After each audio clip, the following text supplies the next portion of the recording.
Si è appena conclusa la giornata di saluto al progetto Agitamus, la prima delle due in programma qui a Sassari, una mattinata piena di, io dico speranza, dico certezza, dico solidarietà e aggiungiamoci tutte le parole del mondo. Lo facciamo con la presidente del CIP Sardegna, Cristina Sanna. Te l'aspettavi? Beh sì, allora io ho assistito a altri convegni, ai convegni intermedi nei vari istituti scolastici. Ogni volta è stata una grande emozione perché questi bambini hanno interagito col mondo paralimpico in modo veramente esemplare, ci hanno regalato grandi emozioni.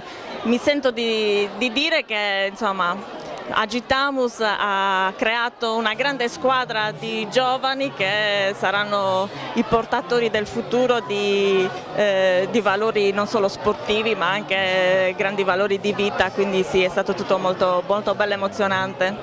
È un buon viatico per il prossimo futuro, tanti appuntamenti in itinere e naturalmente il CIP Sardegna presente su tutti i fronti. Beh sì, adesso domani avremo l'altro convegno a Cagliari, conclusivo di tutti gli istituti e poi chiaramente il CIP Sardegna ha tanti appuntamenti sportivi, tanti campionati internazionali e speriamo insomma di poter concludere quest'anno bene e di poterci riproporre nuovamente l'anno prossimo con le scuole e con i nostri campioni paralimpici. Grazie Presidente.